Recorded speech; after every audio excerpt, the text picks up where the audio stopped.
আল্লাহর বান্দা যুবক সিদ্ধান্ত নিয়েছে, আমি নির্জন জায়গা পাহাড়ের চূড়া ছাড়া দেখি না।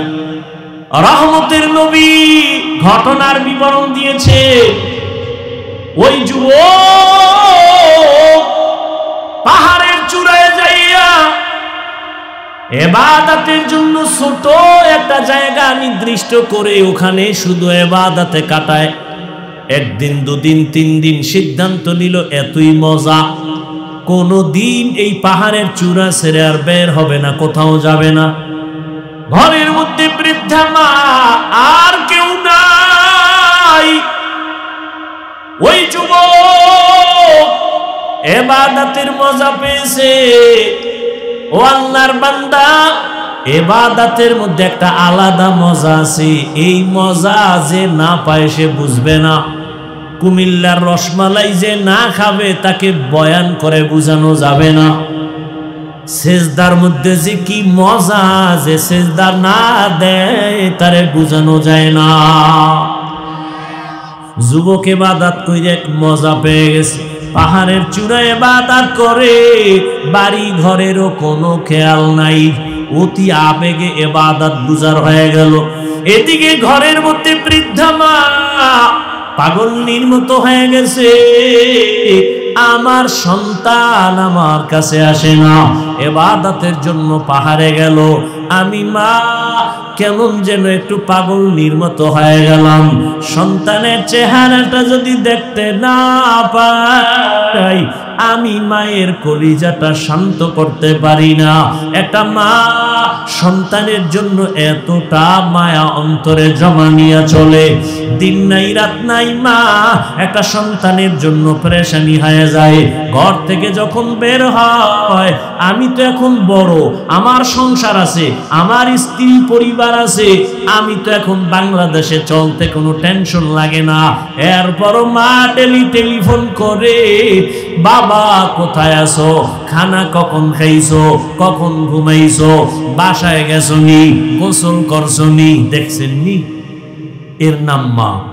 এর নাম কি? আর সন্তান বড় হয়ে গেছে, কিন্তু মায়ের কাছে সন্তান এখনো শিশুর মতো।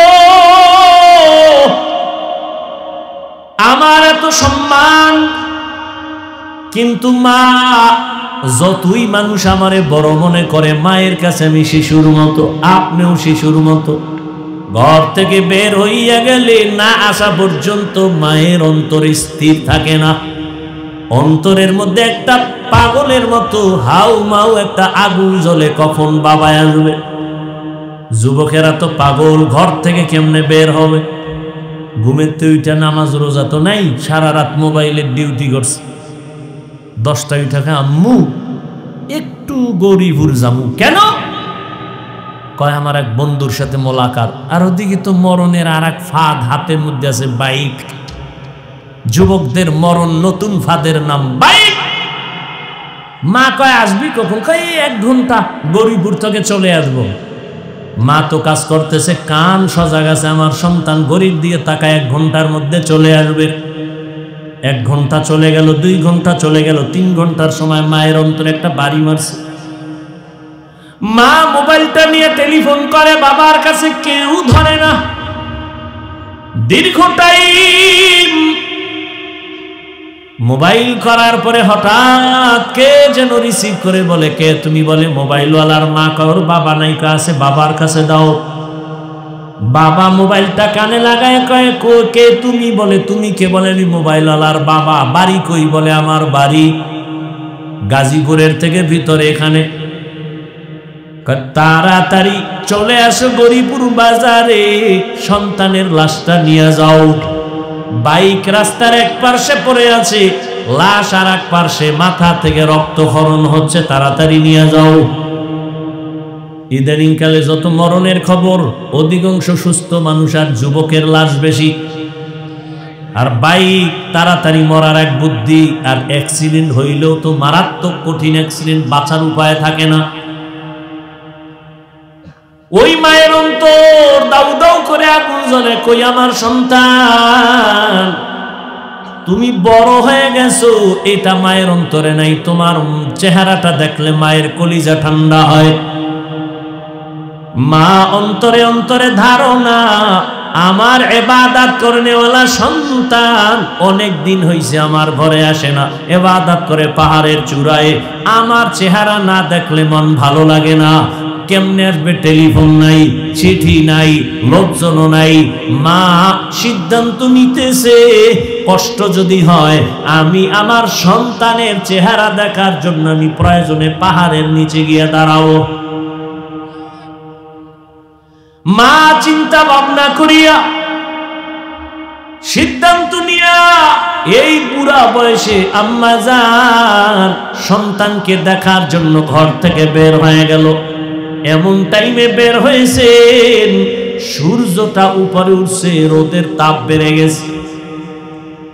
রহমতের নবী সাহাবায়ে কেরামদেরকে বয়ান করেন, ওই মা হেঁটে হেঁটে পাহাড়ের নিচে যাইয়া সন্তান পাহাড়ের উপরে ইবাদতে নামাজে দাঁড়ানো, মা নিচে বইয়া কেমনে সন্তানের ডাক দিছেন। নবী তার হাত মোবারক দিয়া ইশারা দেয় ভাবে সূর্যের আলো পড়ে, হাতটা কপালে লাগাইয়া মা এভাবে উঁচু কইরা ডাক দিছে সন্তানের নাম ধরিয়া, বাবা আমি তোর মা, একটু পাহাড়ের নিচে নেমে আয়, একটা নজর দেখবো, কলিজাটা ঠান্ডা করব, তারপরে বাসায় যাব।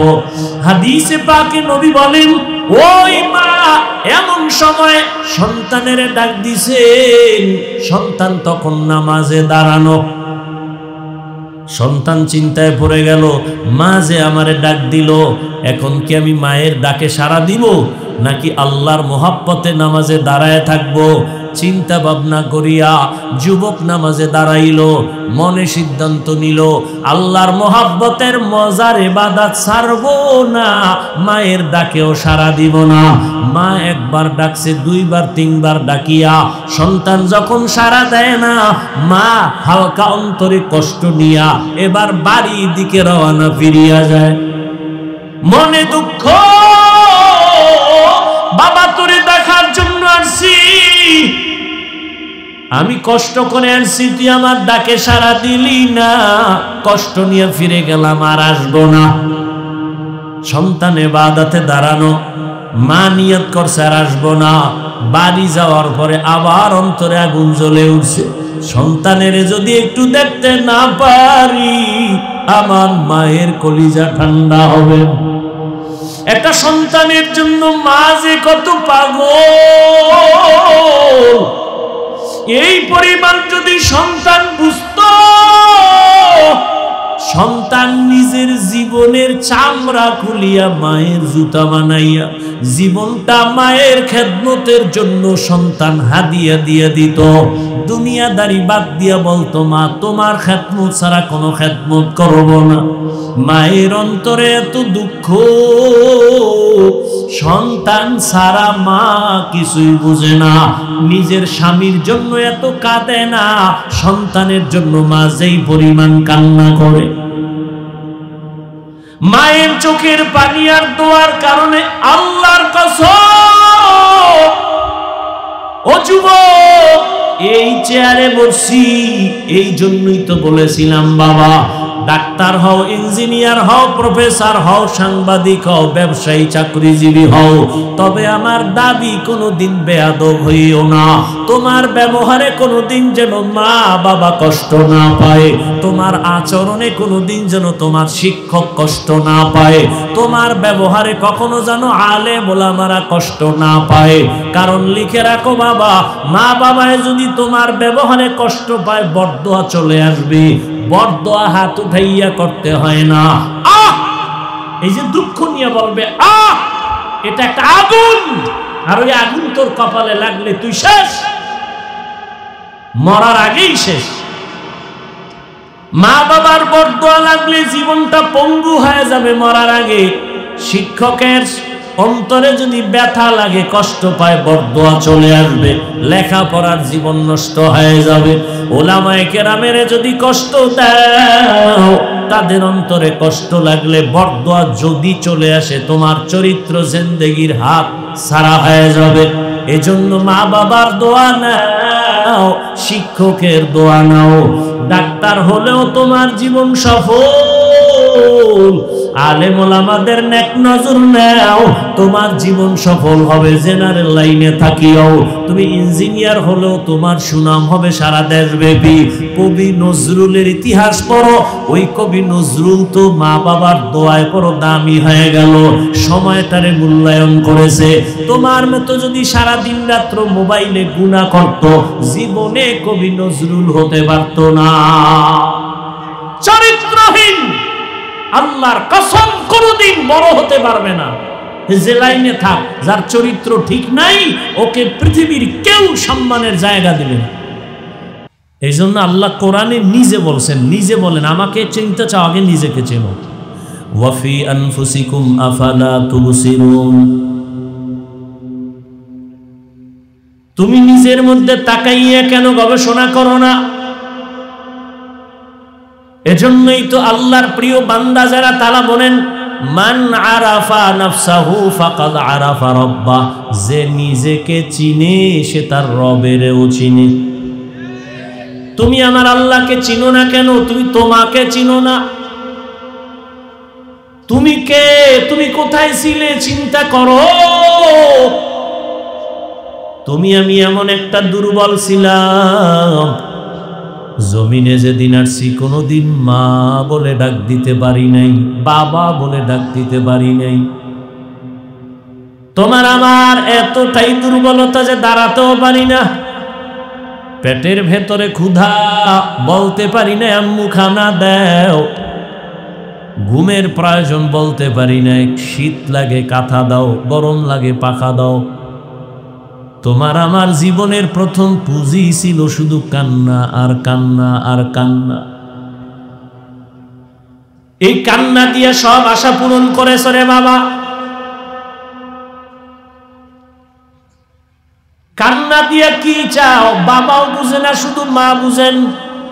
বাবা একা বাচ্চা কাঁদে কেন? মনে হয় ক্ষুধা লাগছে। আম্মাজান বলে না, ক্ষুধার কান্না না, মাত্র 5 মিনিট আগে খাওয়াইছি। এখন কেন সন্তান কান্না করে? বলে এখন কান্না করে ঘুমাবে, ঘুমের আগে বাচ্চাদের কান্না আছে। বাচ্চার কান্নায় কখন কি চায়? আল্লাহ মায়ের ভেতরে একটা চুম্বুক লাগায় দিছেন, মা সারা কেউ বুঝে না, বাবাও বুঝে না। তোমার আমার জীবনের প্রথম পুঁজি হলো কান্না। ওই কান্নাটা ধরে যদি রাখতে পারো,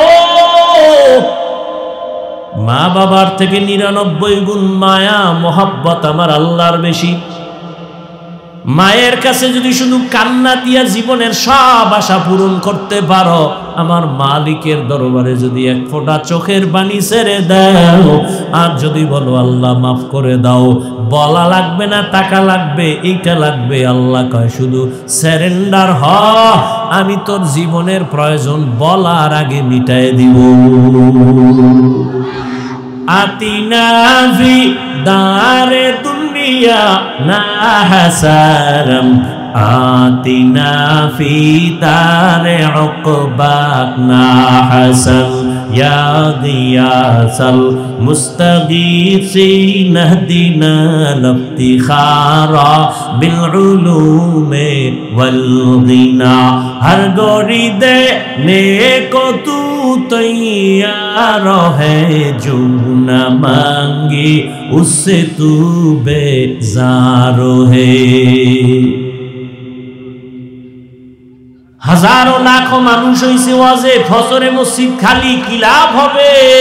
আদিকের এই চাপাবাজি করলে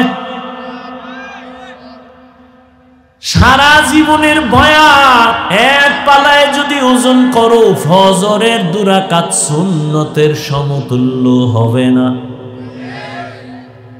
রহমতের নবী বলেন, قال رسول الله صلى الله عليه وآله وسلم, বাইনাল আবদি ওয়া বাইনাল কুফরি তারকুস সালাহ।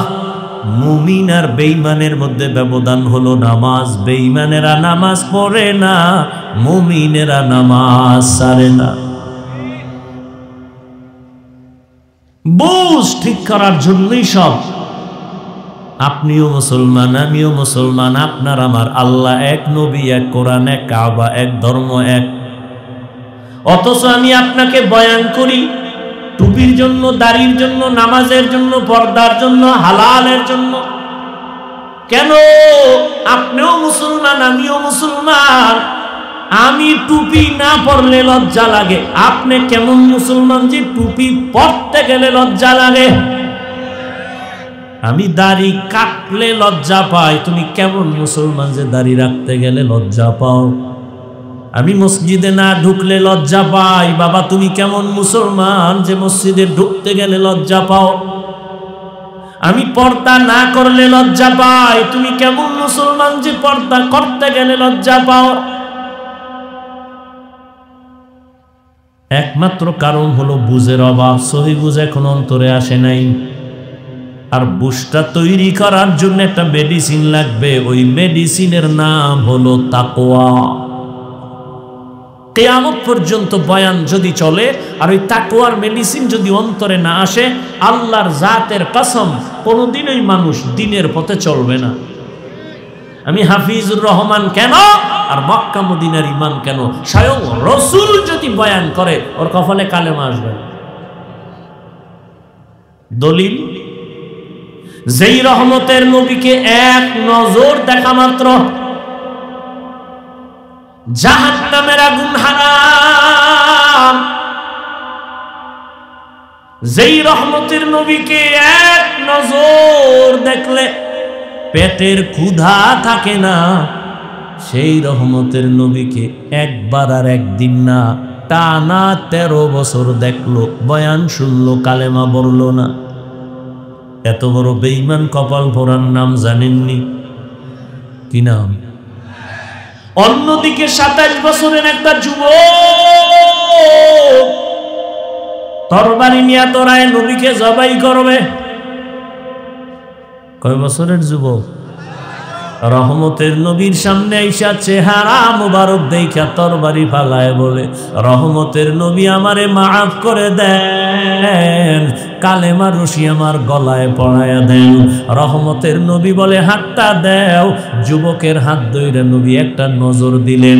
রহমতের নবীর রহমতি নজর লাগা মাত্র কলবের মধ্যে পাওয়ার বেড়ে গেল। তরবারি নিয়ে দাঁড়ায় গেল বাইতুল্লাহর পাশে।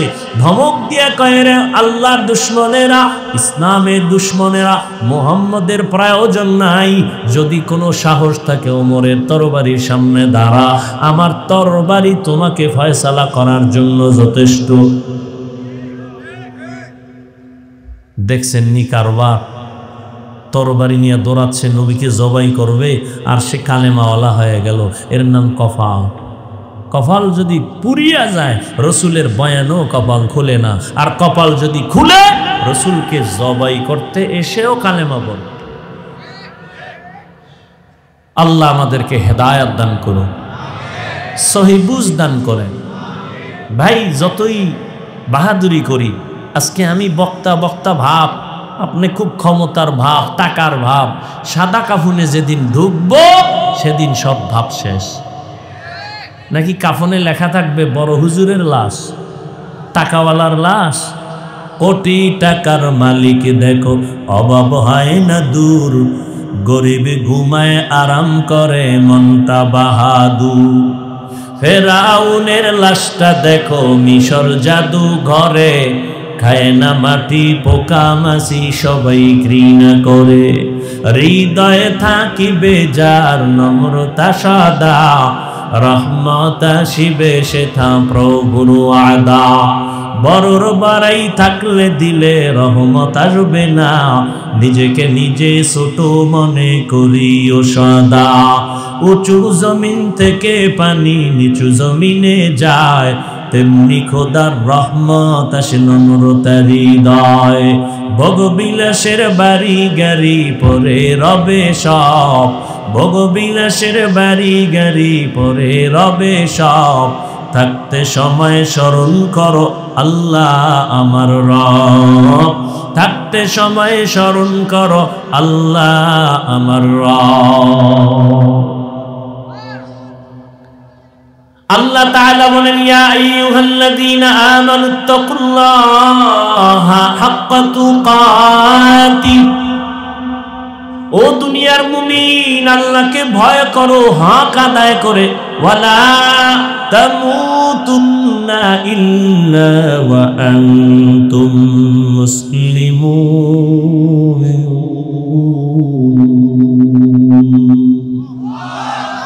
মুসলমান না হইয়া মরিও না। রহমতের নবী বলেন, আলা কুল্লুকুম রাঈন ওয়া কুল্লুকুম মাসউলুন আন রাইয়াতিহি, সাবধান হে উম্মত, তোমরা প্রত্যেকেই দায়িত্বশীল। আল্লাহর আদালতে দাঁড়াইয়া দায়িত্বের জবাব দিতে হবে, পালানোর কোনো সুযোগ নেই। মরণ থেকে যতই পালাও মরণ তোমায় নিবে ঘিরি, যদিও সুদূর আকাশ পানে লুকাও সেথায় লাগিয়ে সিঁড়ি। নদী পথে নৌকা চালাও ও মাঝি ভাই, বেলা ডোবার আগে আমি ওপার উঠতে চাই, ডুবে গেলে বেলার আর উঠে না, ভেঙ্গে গেলে মেলার আর জমে না।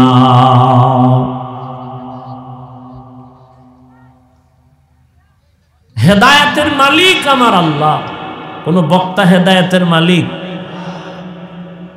এই জন্য আমি বললাম এত বয়ান ফলাফল জিরো কেন? বুঝের অভাব। বুঝ আসে না কেন? তাকওয়ার অভাব। কিয়ামতের ময়দানে আল্লাহর আদালতে দাঁড়াইয়া সবার হিসাব দিতে হবে।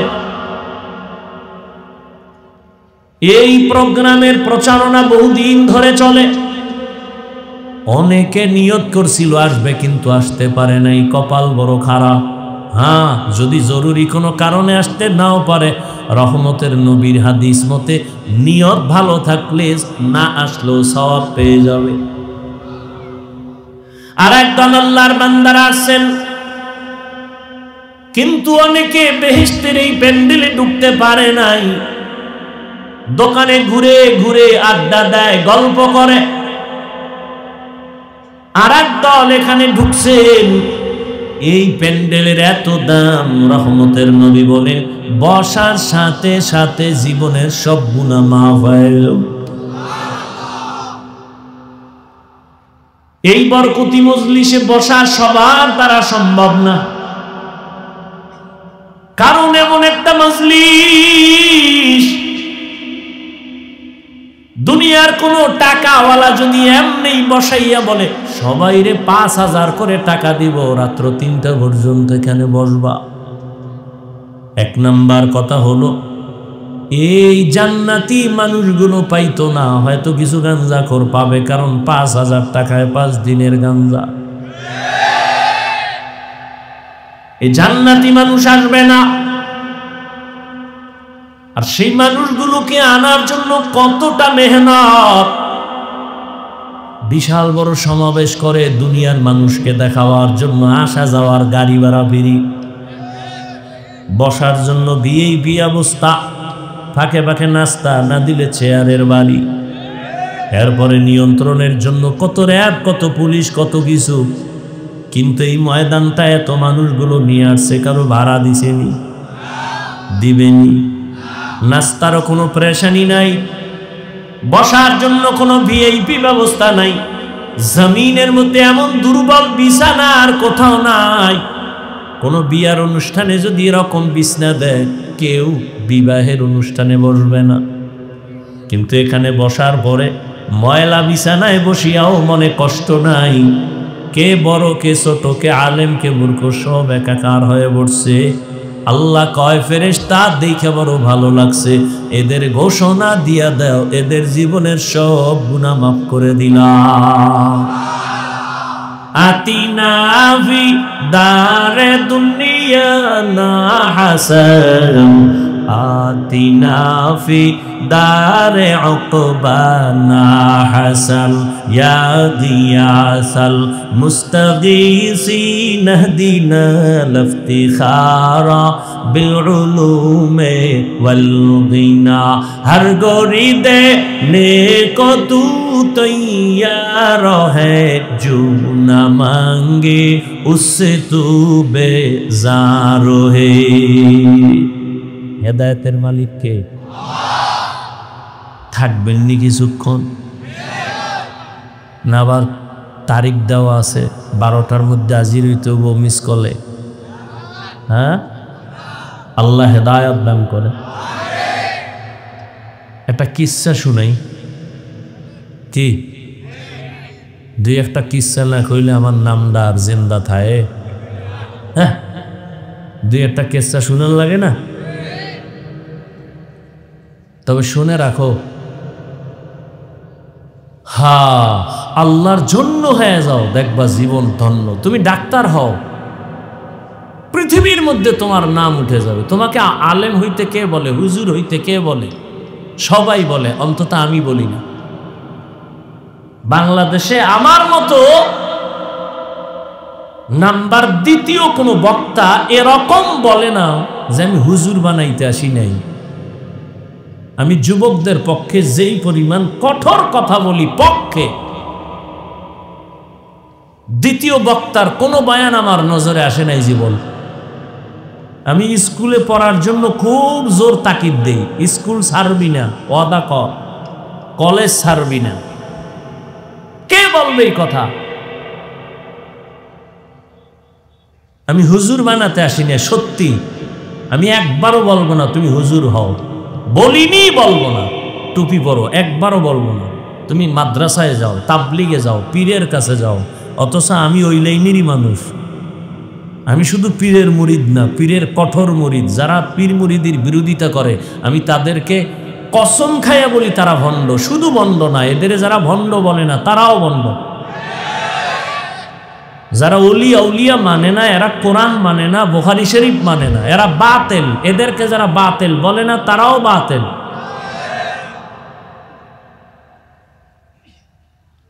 আল্লাহ হেদায়েত দান করুন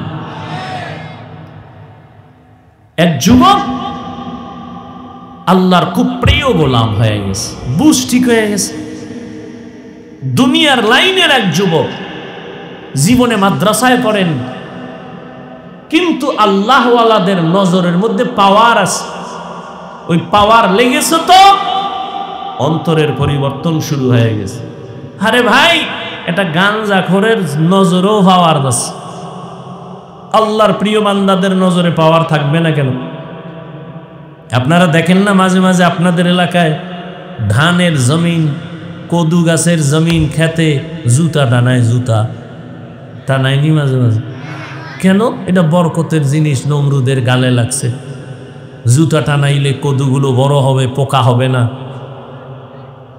এই জন্য টানায় কি জন্য টানায় বদনজর থেকে বাঁচার জন্য যে বদনজর কার পীর সাহেব কোন হুজুরের এলাকার সব থেকে গাঞ্জাখোর বেআমলওয়ালা ওর নজরে মারাত্মক রিয়াকশন একটা দুধের বাচ্চা ফুটফুটে গোলাপ নজর দিছে তো অসুস্থ হয়ে গেছে ডাক্তার কয় কোনো রোগ নাই মুরব্বীরা কয় বদনজর লাগছে তাড়াতাড়ি পানি লাও পানি ভরা নাও তেল ভরা নাও ঔষধে হবে না এটা গাঞ্জাখোর বদনজর দিছে গাভীর দুধ হয় 13 কেজি এত দুধ গাভীর পরের দিন থেকে 3 কেজি ঢেইনাও বের করা যায় না বদনজর লেগে গেছে এটা গাঞ্জাখোরের নজরে যদি পাওয়ার থাকে একজন তাহাজ্জুদওয়ালা জিকির করনেওয়ালা আল্লাহওয়ালার নজরে কেন পাওয়ার থাকবে না আল্লাহওয়ালার নজর লাগছে তো যুবকের কলবের মধ্যে পাওয়ার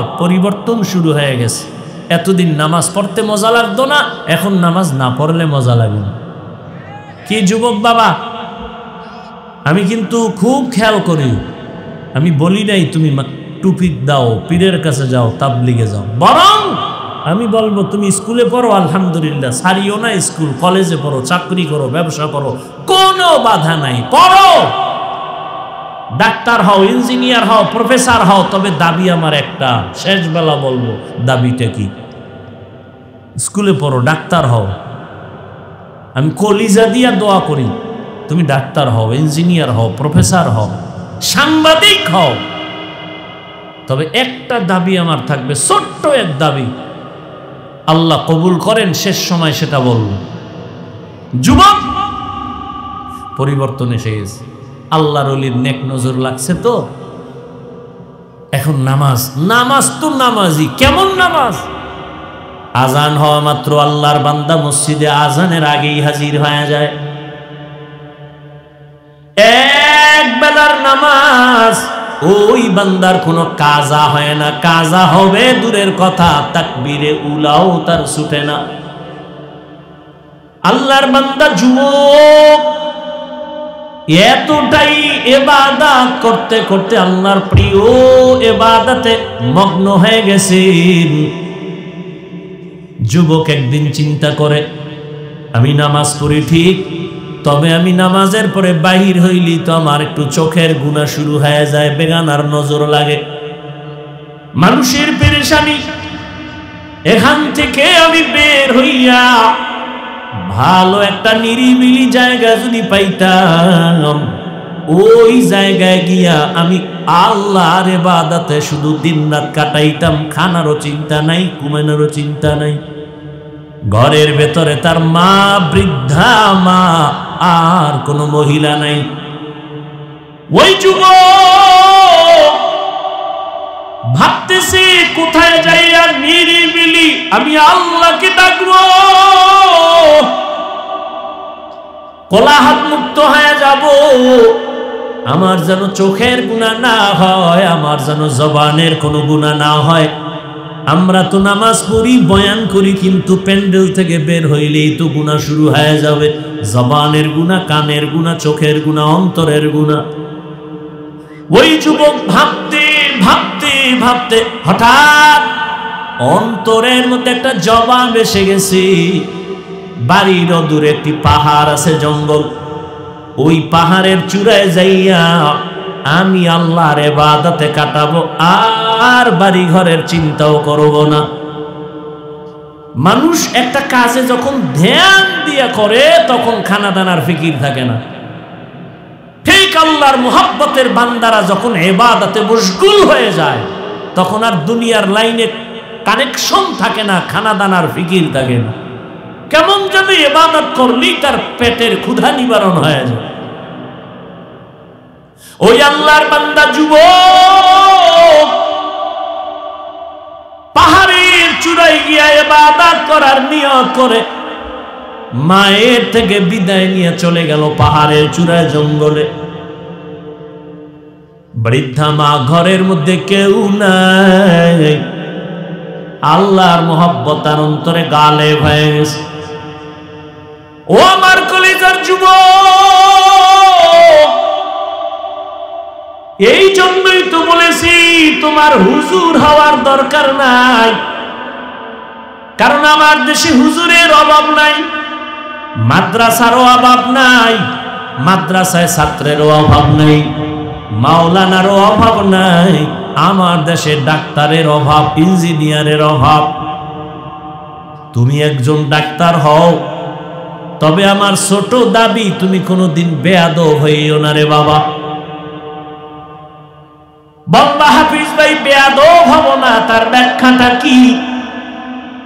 বেয়াদব না হওয়ার ব্যাখ্যা 3 জায়গায়। তুমি বেয়াদবি করবা না তো তোমার কপাল পুড়ে যাবে, মরার আগেই পুড়ে যাবে।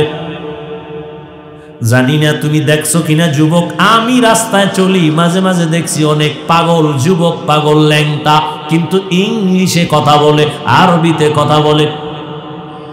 দেখছো নি এরকম যুবক? ভাবলাম আরে পাগল একেবারে ইংলিশের উপরে কোচিং করলো না, কখনো সে ইংলিশ শিখে নাই, বরং ভালো স্কুল বা মাদ্রাসার ছাত্র ছিল, বেয়াদবি করার কারণে রাস্তার পাগল হয়েছি। পাগল হইতে কি কোনো মেডিসিন লাগে? ব্রেনের একটা তার শেষ হয়ে গেলেই তো সে ওর পাগল। আর তার মা ঠিক আছে সব আউলে নেই, খালি একটু মদ পান কইরা এর মাথা নষ্ট। বউরে মা কয়, এই মদ পান করে কেউ জিকির করছে? হ্যাঁ, আমি বলি তো বাংলাদেশে সারা দুনিয়ার লাইনে যত বড় ভিআইপি তত বড় মদখোর। দুনিয়ার লাইনে যে যত বড় ভিআইপি সে তত বড় সুদখোর। বড় সুদখোর না হইলে ভিআইপি হয় না, বড় মদের বোতল না খাইলে ভিআইপি হয় না। আর এগো হাতে যদি দাও ধর্মের চাবি, তো কি উপায়? শিয়ালের হাতে যদি মুরগি দেয় আমানত, শিয়াল ফন্ডি 3 দিন পরে নিমু। শিয়াল কয় মা ফসাই দোয়া ওসাই, 1 সেকেন্ডের জন্য আর দেওয়া হবে না, জিন্দা কেন মরাও না, এটা প্যাডের ভিতরে কিমা হয়ে গেছে। তো শিয়ালের হাতে মুরগি আমানত রাখলে যা হয়, ধর্মের চাবি সুদখোর হারামখোরের হাতে রাখলে তো তাই হবে। হারামখোরের হাতে ধর্মের চাবি রাখছে কে? জিবরাইল। কথা বল না কেন? কে রাখছে? আমরা কইতে কষ্ট লাগে না? ভোটের আগের রাত্রে টাকা নিয়ে পায়খানা খাইছো, তো কষ্ট লাগে নাই? চেয়ারম্যান কে আমারে ভোট দিস, কয় হাদিয়া পাঠাইস। চেয়ারম্যান ভোর রাত্রে হাদিয়া দেওয়া লাগে এটা জানে না, দিতে দিতে শেষ। কবে আর কি করবো? কয় বাড়ি বেশ। বাড়ি বেশ না, আমার উপায় কি? কয় বুদ্ধি নেই, আমগো চেয়ারে যখন বসবা তখন আমগোটা খাইও। চেয়ারম্যান খাই বুদ্ধি তো জীবনে কেউ দেয় নাই, বেশ বাড়ি সব দিয়া চেয়ারে বেয়ে সব খাইতেছে, জনগণেরটা খায়। তাহলে চেয়ারম্যান আগে খাইলো হারাম না জনগণ খাইলো আগে? ভালো করে মনে রাখিও, জনগণ হারামখোর হলে ওদের নেতাও হারামখোর হবে, জনগণ নামাজি হলে ওদের নেতাও নামাজি হবে। চেয়ারম্যানকে গালি দাও কেন? চেয়ারম্যান থেকে তো হারাম আগে তুমি খেয়েছো। আল্লাহ হেদায়াত দান করুন।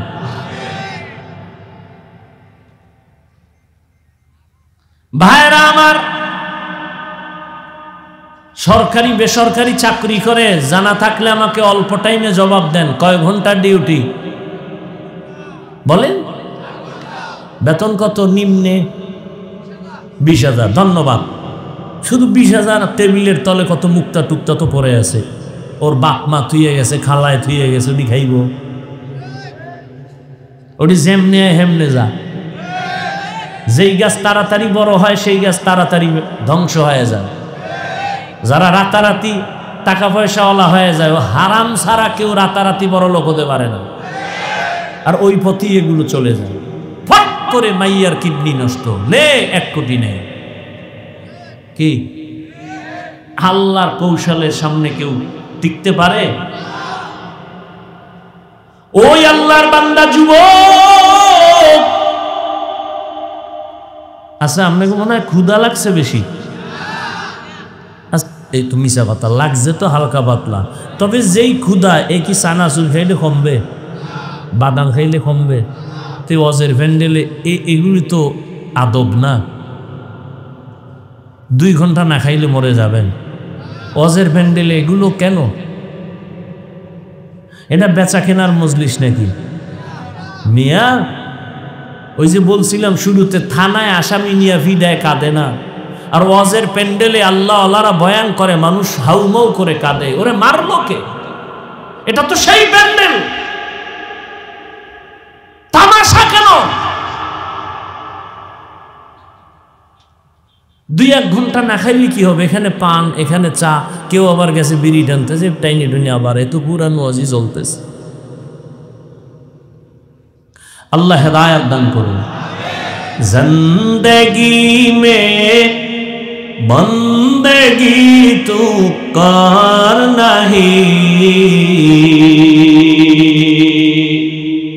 জিন্দেগি মে বন্দেগি তু কার নাহি, जिंदगी बे बंदगी शर्मिंदा है, जिंदगी बे बंदगी शर्मिंदा है।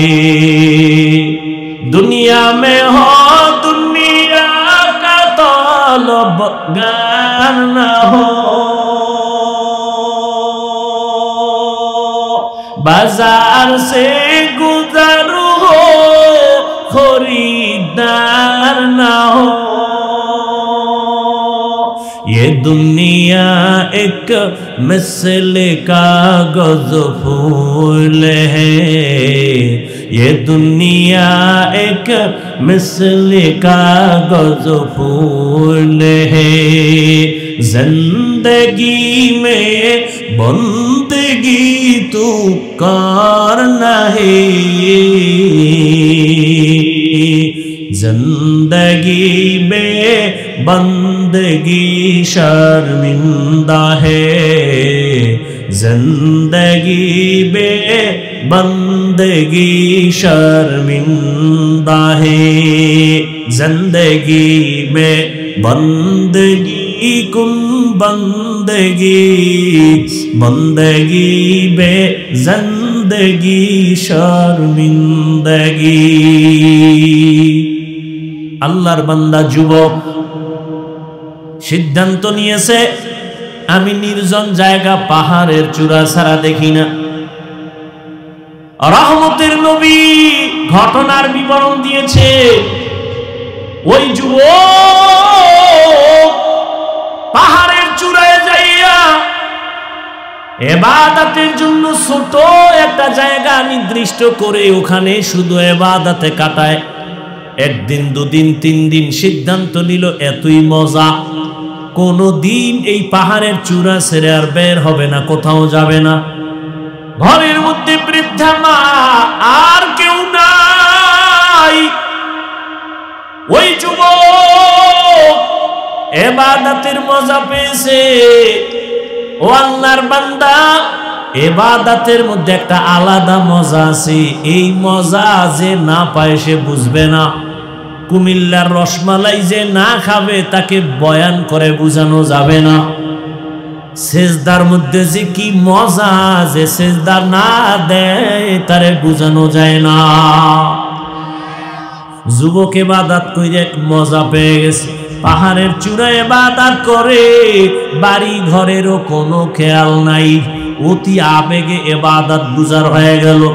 এদিকে ঘরের মধ্যে বৃদ্ধা মা পাগলনির মতো হয়ে গেছে। আমার সন্তান আমার কাছে আসে না, ইবাদতের জন্য পাহাড়ে গেল, আমি মা কেমন যেন একটু পাগলনির মতো হয়ে গেলাম। সন্তানের চেহারাটা যদি দেখতে না পাই, আমি মায়ের কলিজাটা শান্ত করতে পারি না। একটা মা সন্তানের জন্য এতটা মায়া অন্তরে জমা নিয়ে চলে, দিন নাই রাত নাই মা একটা সন্তানের জন্য পেরেশানি হয়ে যায়। ঘর থেকে যখন বের হয়, আমি তো এখন বড়, আমার সংসার আছে, আমার স্ত্রী পরিবার আছে, আমি তো এখন বাংলাদেশে চলতে কোনো টেনশন লাগে না।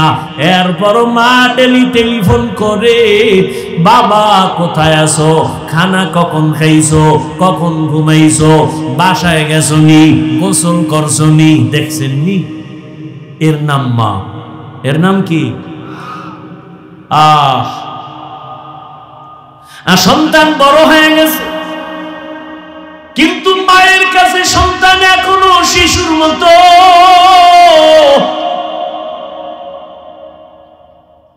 আমার এত সম্মান, কিন্তু মা যতই মানুষ আমারে বড় মনে করে, মায়ের কাছে আমি শিশুর মতো। আপনিও শিশুর মতো। ঘর থেকে বের হইয়া গেলে না আসা পর্যন্ত মায়ের অন্তর স্থির থাকে না। অন্তরের মধ্যে একটা পাগলের মতো হাউ মাউ একটা আগুন জ্বলে, কখন বাবা আসবে। যুবকেরা তো পাগল, ঘর থেকে কেমনে বের হবে? ঘুমের তো উঠা নামাজ রোজা তো নাই, সারা রাত মোবাইলের ডিউটি করছে। 10টায় উঠা খা, আম্মু একটু গরিবুর জামু। কেন? কয় আমার এক বন্ধুর সাথে মোলাকাত। আর ওদিকে তো মরণের আর এক ফাঁদ হাতের মধ্যে আছে, বাইক। যুবকদের মরণ নতুন ফাঁদের নাম বাইক। কি কও তোমরা এটারে? কি কও এটার নাম কি? বাইক। না আমার কাছে খুব কষ্ট লাগে, বাঁচতে চাও বেশি দিন, কিন্তু যেই মেশিন লইয়া ঘুরো তাড়াতাড়ি মরার মেশিন। মোবাইলে হায়াত কমায়, অথচ বাঁচতে চাও বেশি, করো যে আকাম, মানে তাড়াতাড়ি মরা। বাসায় যেয়ে গুগলে সার্চ দিও, টাচ মোবাইল দেখলে কি কি শরীরের অঙ্গ প্রত্যঙ্গের ক্ষতি হয়, ডিটেলস ওখানে লেখা আছে, চিকিৎসা বিজ্ঞানীরা বলেছে। বাইক লয়ে দৌড়, আর বাইক এমন এক মরণ ফাঁদ, এটার উপরে উঠলেই খালি আগুন বের হয় শরীর থেকে। কি এর শীত, চাদর বাদর ফালা, একটা কোনো শীত নাই, দৌড়। বাইকের উপরে বইলেই খালি পাওয়ার বাড়ে। পুরা বিশ্ব রোড ওর আব্বার বানানো মনে হয় দৌড়। কেমনে কেমনে সাপের মতো ভাঁজ দেয়, কি মনে হয় আসমান থেকে নতুন। এরপর যদি পিছনে কোনো আবার বিপরীত পাশ থাকে তো আরো গরম।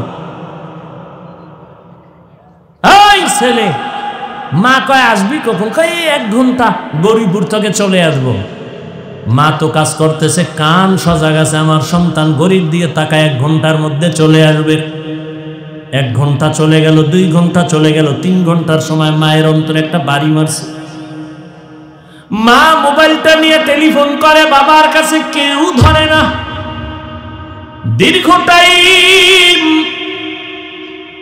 মোবাইল করার পরে হঠাৎ কে যেন রিসিভ করে বলে, কে তুমি? বলে মোবাইলওয়ালার মা। কর বাবা নাই, আছে বাবার কাছে দাও। বাবা মোবাইলটা কানে লাগায় কয়, কে তুমি? বলে তুমি কে? বলে আমি মোবাইলওয়ালার বাবা। বাড়ি কই? বলে আমার বাড়ি গাজীপুরের থেকে ভিতরে এখানে। তাড়াতাড়ি চলে আসো গরিপুর বাজারে, সন্তানের লাশটা নিয়ে যাও। বাইক রাস্তার এক পার্শ্বে পড়ে আছে, লাশ আর এক পার্শ্বে, মাথা থেকে রক্তক্ষরণ হচ্ছে, তাড়াতাড়ি নিয়ে যাও। বানায় বললাম,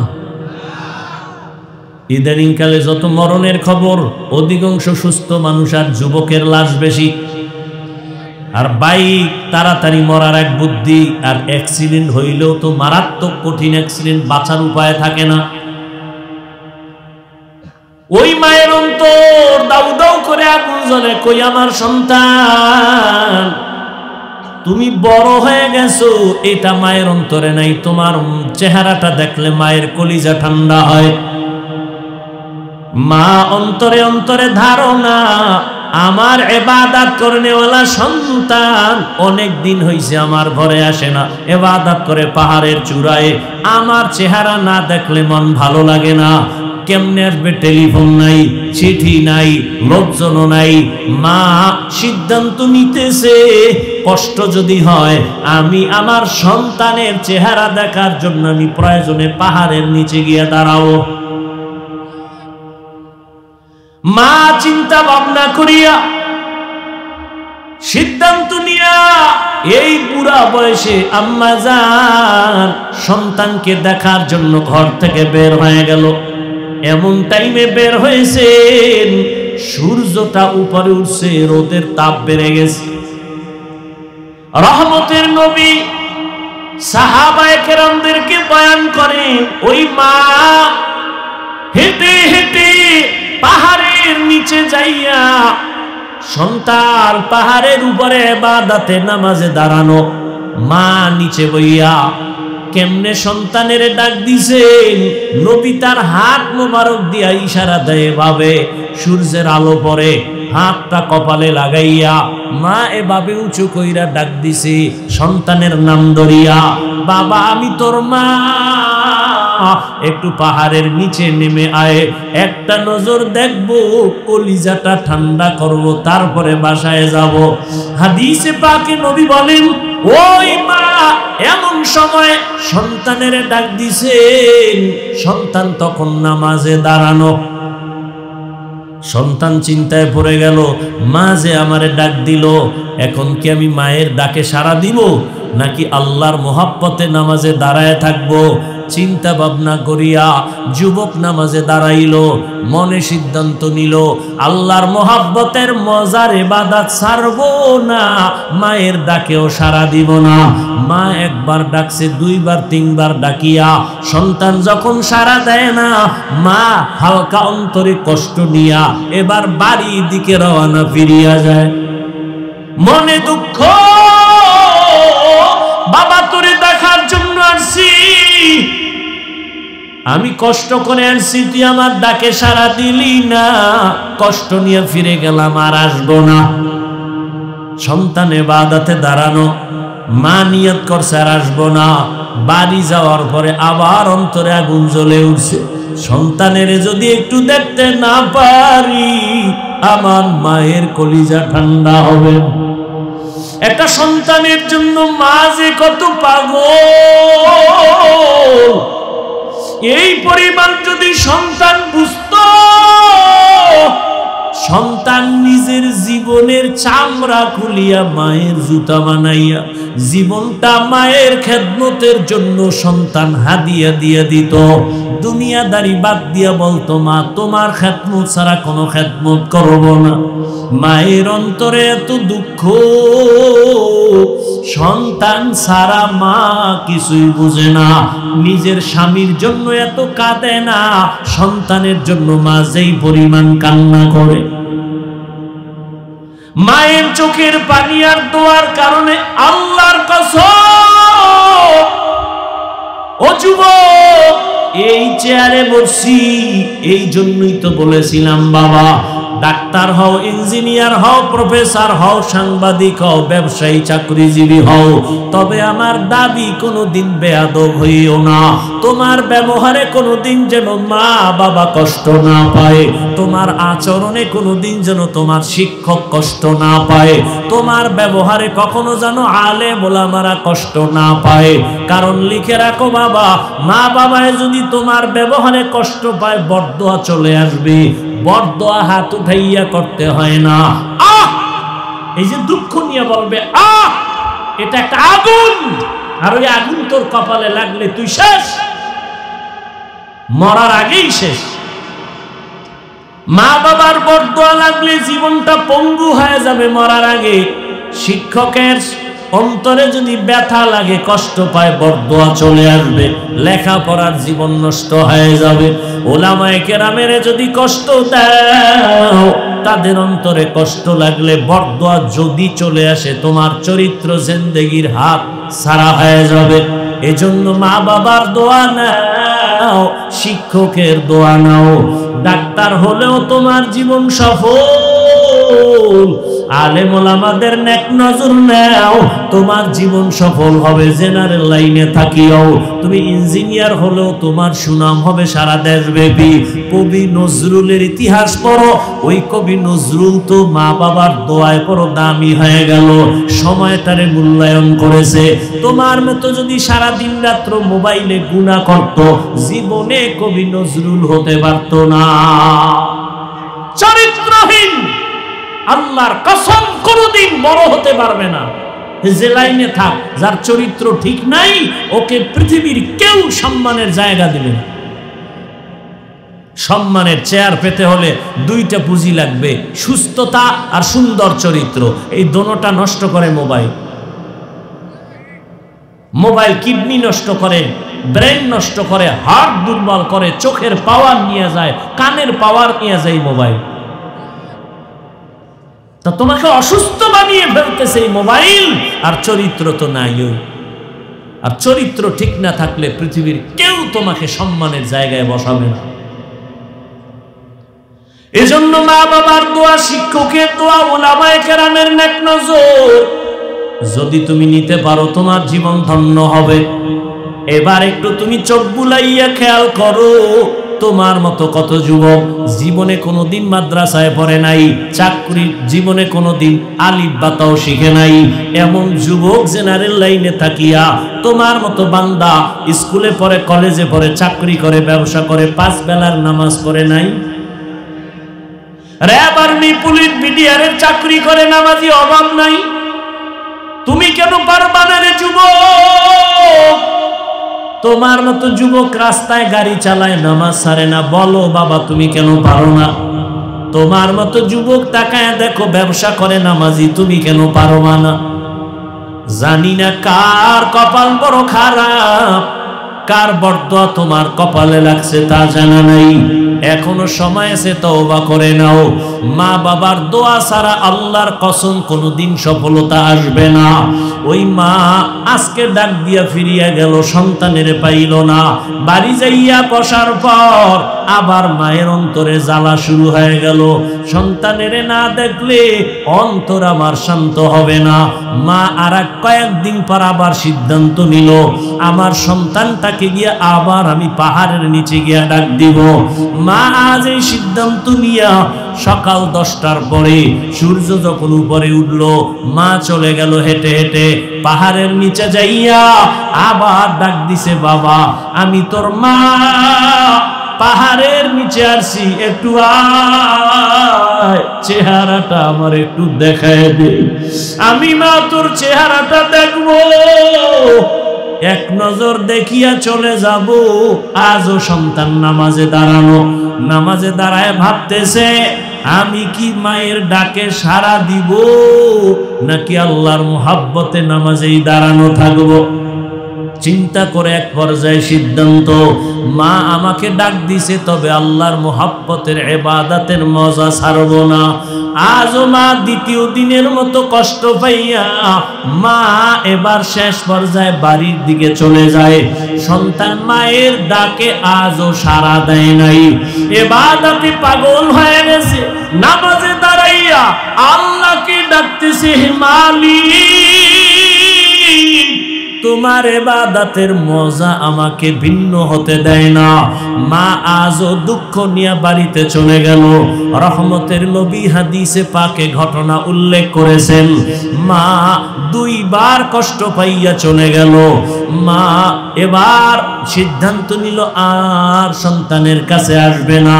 সন্তান তো ইবাদতের মজা পাইয়া মায়ের ডাকে সাড়া দেয় না। বাড়ি যাওয়ার পরে আবার কিছুদিন হয়ে গেল, মায়ের অন্তরে আবার জান শুরু হয়ে গেল, দাউ দাউ করে আগুন জ্বলে।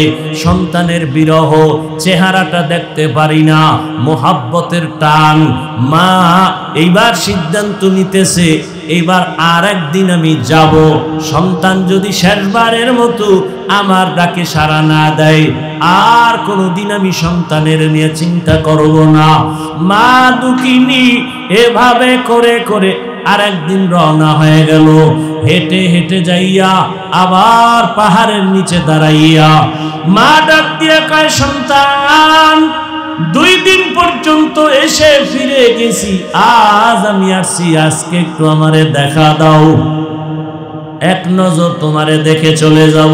আমি মা তোমারে নিয়ে জীবনে কত কষ্ট করেছি, আমি মা না খাইয়া তোমারে খানা খাওয়া বড় বানাইছি, আজ আমি মায়ের ডাকে সাড়া দাও না, আমি মা নিজেরে কন্ট্রোল করতে পারি না। আজ আমি 3য়বার বুড়ো মানুষ,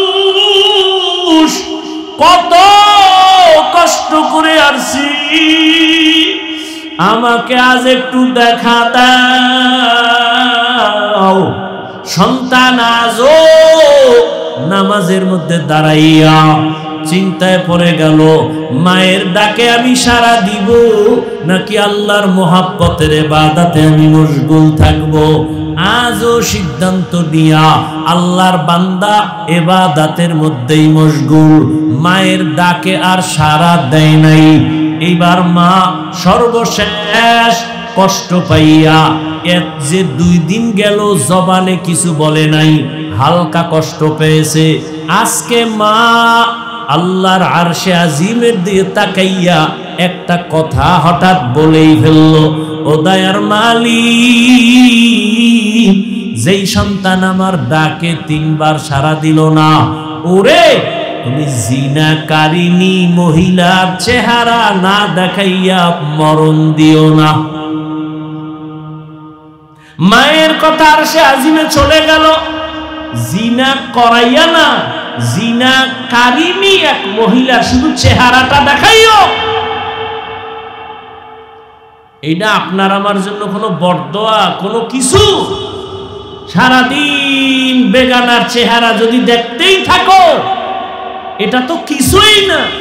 আর মা এরকম একটা কথা বলছে যে আমার ছেলে জেনাকারিনী মহিলার চেহারা না দেখে যেন মরে না, কিন্তু ছেলের জন্য এটা কঠিন এক অভিশাপ। মায়ের কষ্ট তো আরশে আজিমে কবুল হয়ে গেল, আল্লাহ পাকের পক্ষ থেকে মায়ের দোয়ার ফলাফল আসতেছে। এলাকার মানুষগুলো সবাই আনন্দ করে, বলে আমাদের এলাকায় এক বুজুর্গ পাহাড়ের চূড়ায় ইবাদত করে, তার মতো ভালো বুজুর্গ কেউ নাই। খবরটা এলাকায় ছড়ায় গেল। যুবক মানুষ আল্লাহর ইবাদতে পাহাড়ে গিয়া আল্লাহকে ডাকে, দুনিয়াদারি বাদ দিছে। ওই এলাকায় এক সুন্দরী মহিলা খবরটা কানে আসলো, আসার পরে বলে তুমগো বুজুর্গ কেমন? বলে অনেক দামি, অনেক ইবাদত গুজার। বলে তোমার বুজুর্গগিরি আমি 1 মিনিটে নষ্ট করে দিতে পারি। সবাই চ্যালেঞ্জ দিল, না তুমি কোনোদিন পারবা না। এলাকার সবাই জানে এই মহিলা অনেক সুন্দরী এবং চরিত্রহীনা। মহিলা চ্যালেঞ্জ নিয়ে চলে গেল কোন পাহাড়ে? বলে ওই পাহাড়ের চূড়ায় আমগো আল্লাহর বান্দা ইবাদত করে। মহিলা একা একা পাহাড়ের চূড়ায় চলে গেল। পাহাড়ের চূড়ায় গিয়া দেখে ছোট একটা ঝুপড়ির মধ্যে যুবক আল্লাহর বান্দা নামাজে দাঁড়ানো। মহিলার সামনে যাইয়া রহমতের নবী হাদিসের মধ্যে ঘটনা বলেন, ওই মহিলা যাইয়া যত বড় অপকৌশল করার প্রয়োজন করে ফেলল, কিন্তু যুবকের নজরটা পর্যন্তই বেগানার দিকে নিতে পারে নাই। মহিলা এক পর্যায়ে ব্যর্থ হইয়া বের হয়ে চলে গেল নিচে নাইমা। এই পাহাড়ের পাশেই আবার একটা চেটিয়াল খোলা ময়দান, এক রাখাল বকরি চড়ায়। ওই হারামি গুনাহগার জেনাকারিনী মহিলা চলে গিয়ে ওই রাখালের সাথে প্রেম নিবেদন করে, ওর সাথে জিনা করলো। গর্ভের মধ্যে একটা বাচ্চা, অবৈধ বাচ্চা চলে আসলো। অবৈধ বাচ্চাটা এক পর্যায়ে যখন দুনিয়াতে আসলো, ওই বাচ্চাটারে কোলের মধ্যে নিয়া ওই জিনাকারিনী মহিলা এলাকায় ঘুরে ঘুরে কয়, তোদের পাহাড়ের চূড়ার বুজুর্গের কোনো ইবাদতের দাম নাই কেন? বলে তোদের বার সাথে জিনা করেছে, এই যে তার বাচ্চা দেখো। মহিলা জিনা করছে ওই বুজুর্গের সাথে। কার সাথে? রাখালের সাথে। মহিলা এলাকায় ঘুরে ঘুরে বলে, তোমগো বুজুর্গ আমার সাথে জিনা করেছে, এই নাও তার বাচ্চা। এলাকার মানুষগুলো মাথা গরম হয়ে গেল। আমাদের বুজুর্গর এত সুনাম, এত মোহাব্বত করি, সে এমন অন্যায় করবে মেনে নেওয়া যায় না। লোকজন রেডি হইয়া লাঠি ছোটা হাতে নিয়ে দৌড়ায়, পাহাড়ের চূড়ায় গিয়া তার খানকা ভেঙ্গে দিল। যখন একজনে তার শরীর টাচ করলো, দাঁড়ায় কয়, দাঁড়াও, আমার শরীর টাচ করছো কেন? বলে তোমার বুজুর্গগিরি মানি না। কেন? বলে তুমি বড় চরিত্রহীন। কেন? বলে আমাদের এলাকার সুন্দরী নারী, তার সাথে তুমি জিনা করেছো। ওই নারীর গর্ভে অবৈধ বাচ্চা, বাচ্চাটা এখন তার কোলে, তোমার জেনার কারণে সেই বাচ্চা আসছে। যুবক চোখের পানি ছেড়ে বলে, প্রমাণ কর। ওই মহিলা আমার সামনে দাঁড়াইয়া বলতে পারবে কিনা ওই বাচ্চা আমার? বলে হ্যাঁ পারবে। মহিলাকে নিয়ে আসো। মহিলা যদি বলতে পারে ওই বাচ্চা আমার, যে বিচার হয় মেনে নিব। আর যদি বলতে না পারে, তোমরা আর অপবাদ দিবা না, আগে চুপ থাকো, মহিলাকে আনার ব্যবস্থা করো। লোকজন সবাই চলে গেল। যাইয়া মহিলাকে ডাক দিয়ে কয়, তুমি যে আমগো বুজুর্গের বিরুদ্ধে অপবাদ দিলা, তার সামনে দাঁড়াইয়া বলতে পারবা কিনা এই বাচ্চা তার? বলে হ্যাঁ পারবো। বলে রেডি হও, আমরা বুজুর্গের কাছে যাব, চলো আগামীকাল রেডি হয়ে যাও। মহিলা রেডি হয়ে গেল, বুজুর্গের সামনে বলবে এই বাচ্চাটা আমার। ভাইরা আমার, একদিকে এত বড় ইবাদত করনেওয়ালা যুবক, অন্যদিকে মায়ের অন্তরের কষ্ট। আল্লাহর আদালত থেকে সব ফয়সালা চলে আসে। ওই এলাকার মানুষ আর মহিলা বাচ্চা নিয়ে পাহাড়ের নিচে গিয়া বসলো। বুজুর্গরে ডাক দিয়ে আসো, নিচে নেমে আসো, মহিলা তোমার সামনে প্রমাণ করবে। মায়ের বরদোয়াটা কি ছিল? জেনাকারিনীর চেহারা না দেখাইয়া মরণ দিও না।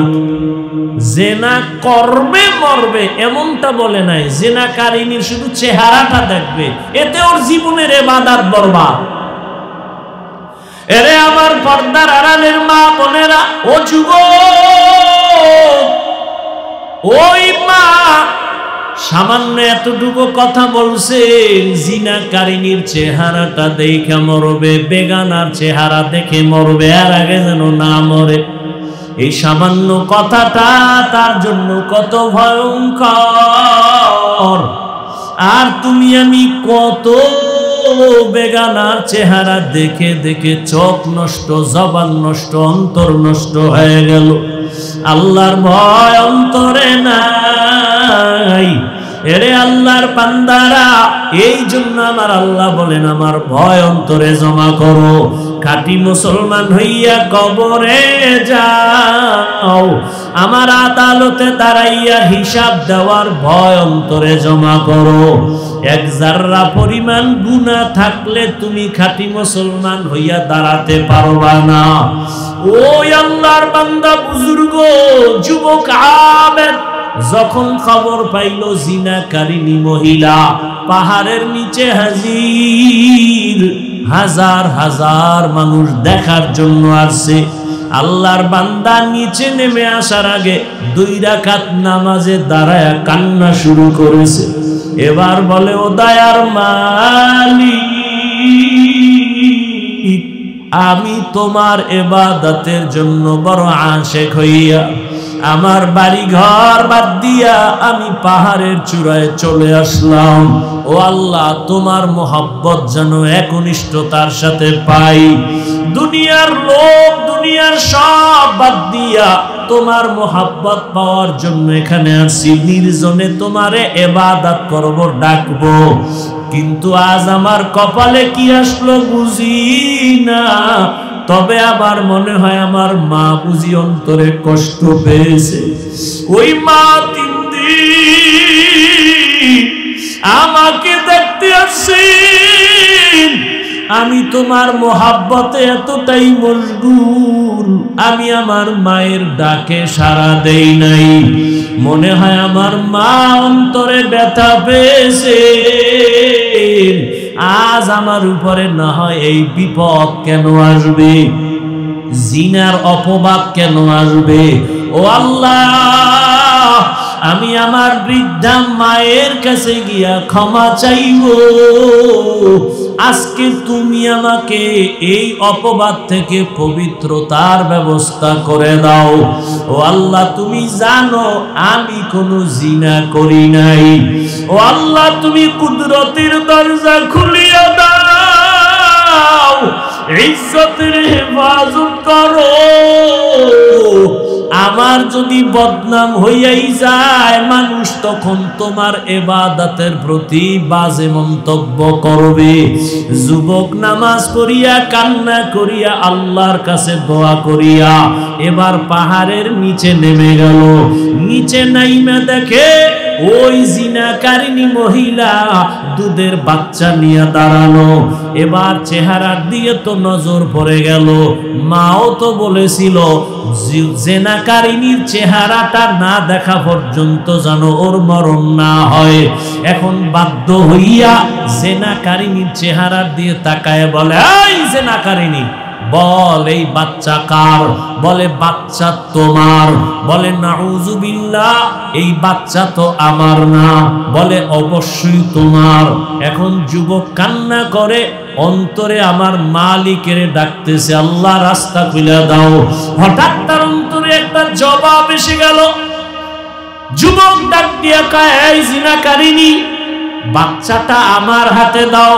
বাচ্চাটা নিজের হাতে নিয়া এবার অন্তরে আমার আল্লাহ জবাব বের করে দিলেন। বাচ্চাটারে যুবক হাতের মধ্যে নিয়া ওই দুধের বাচ্চাটাকে জিজ্ঞাসা করে, এই বাচ্চা, তুই তো এখন কোনো তোর আমল নামা নাই, কোনো গুনাহ নাই, সত্য কথাটা আমার আল্লাহর কুদরতে তুই বল, তোর বাবাকে। বাচ্চাটাকে যখন প্রশ্ন করা হলো, বল তোর বাবাকে, এ কথা বলা মাত্র ওই জিনাকারিনী মহিলার সামনে হাজারো মানুষ দাঁড়ানো, বাচ্চা যে দুধের বাচ্চা কথা বলতে পারে না, জবান খুলে গেল। বাচ্চা ডাক দিয়া কয়, আমার বাবা হলো ওই মাঠের রাখাল, আমার বাবা ওই রাখাল। মানুষজন সব চমকে উঠল, ও জিনাকারিনী, এই ষড়যন্ত্র করেছো। আর ওই যুবক পেরেশান দৌড়ায় গেছে মায়ের কাছে, ও আমার কলিজার মা, তোমার দোয়া ছাড়া আমার সফলতা আসবে না, তুমি আমাকে মাফ করে দাও, আর জীবনে তোমার সাথে বেয়াদবি করব না। ও আমার কলিজার যুবক, ওই মা বাবার দোয়া না নিয়া যতই বাহাদুরি করো, তোমার বাহাদুরি টিকবে না। তুমি বড় ডাক্তার যদি হতে চাও, মা বাবার দোয়া ছাড়া সম্ভব না। এখনো সময় আছে, মা বাবার দোয়া নিয়ে সামনে আগাও।